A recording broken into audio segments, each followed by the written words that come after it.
Bonjour, dans cette vidéo, je veux vous parler de ma série de livres qui s'appelle Croire en demain.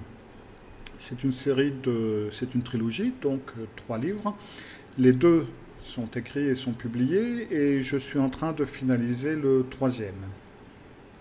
C'est une série autobiographique que j'ai commencé à écrire il y a maintenant 2 ou 3 ans.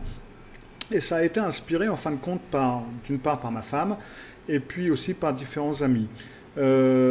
Parce que je parle rarement de ma vie personnelle, juste quelques petits exemples de temps à autre, si ça peut faire comprendre certaines choses, certaines illustrations. Et les fois où je me suis risqué, où j'ai parlé un petit peu plus en profondeur de certaines choses, très régulièrement, on me disait « tu devrais écrire un livre là-dessus ». Moi, je me disais, oui, bon, un livre, pourquoi? De toute façon, ça va intéresser personne. Nous sommes tous sûrs que notre vie est fantastique, incroyable, que ça va intéresser plein de gens. Donc, non, c'est pas vraiment mon truc. Donc, ma femme continuait pendant des années, elle a continué à m'en parler. Et puis après, il y a eu d'autres amis qui ont commencé à s'y mettre en disant « mais tu sais, si vraiment, tu devrais en parler parce que ça pourrait aider beaucoup de personnes à se sortir de certaines situations, de voir qu'on peut surmonter certaines choses ». Alors bon, j'ai dit, bon, bah, presque pour prouver en fin de compte que j'avais raison en disant que ça allait être totalement chiant et que personne n'allait le lire. Je dis, bon, bah, ok, je vais commencer et puis je vais envoyer chapitre après chapitre. Ma femme recevait un chapitre et puis à chaque fois qu'il était écrit. Et puis différents amis recevaient aussi un chapitre. Et puis, apparemment, ils aimaient bien. Je leur demandais régulièrement, mais vous ne trouvez pas ça ennuyeux, quoi, je veux dire. Ben non, bien au contraire. Et puis donc, petit à petit, j'ai fini, après 9 mois, le temps d'un accouchement, presque, enfin le temps de faire un enfant, le premier tome de la série est sorti, il s'appelle Boule de flippant. Vous verrez pourquoi si vous lisez le bouquin. Et puis le 2e tome est sorti un an après, qui s'appelle Descente aux enfers. Et puis enfin, donc, le 3e tome est en préparation et bientôt fini. Il va s'appeler Horizon, au pluriel. Pour vous donner une petite idée de ce que ce livre ou ces livres contient, je vais lire donc une partie d'un chapitre du 1er tome, donc de Boule de Flipper, et une partie d'un chapitre du tome 2, Descente aux enfers. Ensuite, vous pourrez aller sur mon site personnel, cyrilmalka.fr, et là vous trouverez un chapitre à lire du tome qui est en préparation et qui devrait sortir ou au courant de l'été ou au mois de septembre. Alors déjà, je vais commencer par vous lire une partie de Boule de Flipper, et le chapitre s'appelle « Rien qu'une larme ». Et c'est parce que chaque chapitre est nommé après une chanson ou un tube de l'année dont je parle. Et généralement, c'est aussi en liaison par rapport à ce qui se passe dans le chapitre. Et donc là, c'est Rien qu'une larme, 1973. Qu'une larme dans tes yeux, c'est toujours ta seule réponse. Ce chapitre se passe donc en 1973. Je venais d'entrer en CM2 et c'était l'un des premiers jours d'école. Je ne connaissais pas encore vraiment ce qui s'y passait et la façon dont ça fonctionnait. L'après-midi, heure de dessin apparemment. Faites le portrait d'un de vos petits camarades, demande la maîtresse. Pas facile. Cyril ne dessine pas très bien, mais avec son stylo, il fait le portrait d'Alex, un copain. Pour rire, il lui ajoute une moustache et des seins. Bah, pourquoi pas.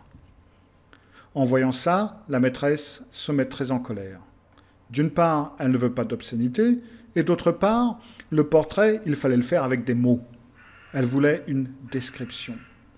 Bah, pourquoi vous m'avez demandé un portrait si vous vouliez une description? La classe rigole. Qu'il est bête, Cyril. Et tu es effronté en plus? Tiens, je te mets un 0 de conduite et je vais en parler au directeur. À la récréation, les enfants se moquent de Cyril pendant que la maîtresse parle au directeur dans son bureau. Puis, l'heure reprend. En plein milieu de la deuxième partie, le directeur entre dans la salle de classe. Tous les élèves se mettent debout. Il tient le cahier de Cyril entre ses mains et son regard plane sur les élèves pour s'arrêter sur le fautif. « Viens voir ici, toi !» Cyril avale sa salive et va vers le directeur. Il est presque arrivé en face que le directeur le gifle avec le cahier, l'attrape par les cheveux et le secoue. « Alors, on fait le malin ? Et on répond ? Qu'est-ce que c'est que ce comportement ?» Puis, il attrape Cyril par l'avant-bras, lui retourne le bras de façon à avoir le coude vers le haut et donne des petits coups avec le tranchant de la main au-dessus du coude, ce qui donne des coups de jus à la victime. C'est une technique que les enfants vont vite apprendre à craindre. Puis, Cyril, pleurant devant le regard rigolard de la classe, est envoyé à sa place, non sans un dernier coup de pied au derrière, histoire de mettre un point final à cette juste correction. « J'ai convoqué ton père. Tu n'as rien fait d'autre que de te moquer de tout le monde toute la journée. » À 16h30, personne. Ouf, il a peut-être oublié. Après un quart d'heure de récréation, c'est l'étude jusqu'à 18h. Aujourd'hui, c'est la maîtresse qui les garde. Cyril fait ses devoirs lorsque la porte s'ouvre. Un surveillant entre. « Cyril, prends tes affaires, tu es convoqué au bureau du directeur. » Cyril a une drôle d'impression dans le ventre. Son cœur bat vite et il a l'impression de faire une syncope à chaque pas. Roger est dans le bureau du directeur, les lèvres serrées, le regard sévère. Devant lui, il y a le cahier d'exercice du matin et celui de l'après-midi avec le dessin. Roger et le directeur le fixent et il n'est pas invité à s'asseoir, bien entendu. « Bon, écoutez, merci, dit Roger. Allez, viens, toi, on rentre. » Cyril s'assoit à côté de son père dans la 504 cabriolet qui, de vert, a été repeinte en jaune citron. Ils prennent la direction de Place de la Gare. Pendant tout le trajet, Roger invective Cyril. Mais qu'est-ce qui lui a appris de faire des conneries pareilles, lui, à son âge ? Lui, il était toujours premier en...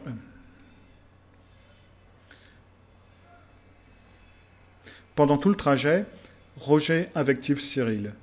Qu'est-ce qui lui a appris de faire des conneries pareilles ?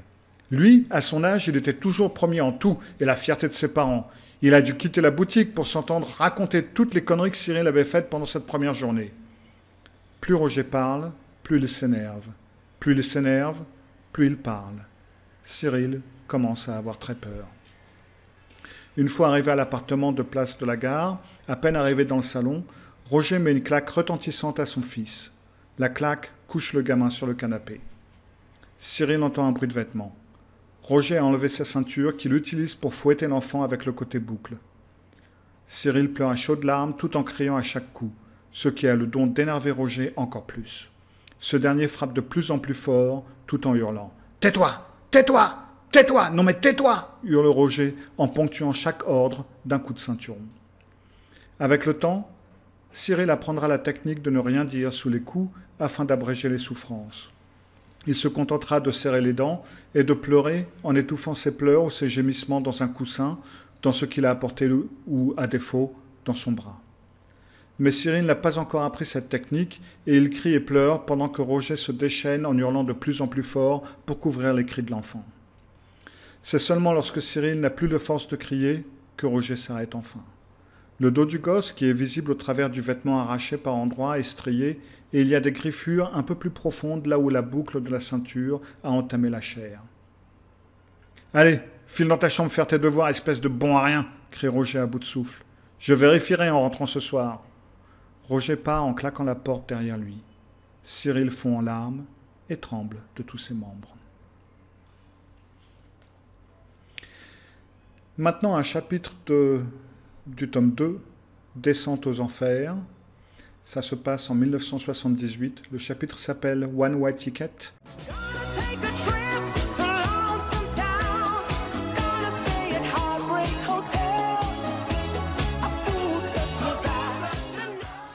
Et j'y parle de Martine, qui est la femme avec qui Roger vivait à cette époque. Donc 1978, j'ai à cette époque aux environs de 15 ans. Martine et Cyril sont assis face à face en silence à la table ronde et blanche de la cuisine. Roger est descendu au magasin pour faire de la comptabilité. La vaisselle est faite et la maison est calme. Roger a parlé en riant de ce voyage de 3 jours à Londres. Il s'est étendu sur le problème de la priorité à gauche et des ronds-points à l'envers et quelques anecdotes sur son fort accent arabe en anglais et sur le fait que les Anglaises sont vraiment très moches.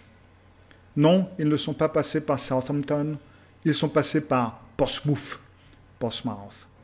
Lui, en tout cas, est revenu en France après ces 3 jours pleins de bonne humeur. Martine riait un peu aussi, mais le cœur n'y était pas. Et maintenant qu'elle est seule avec Cyril, il n'y a plus besoin de masque.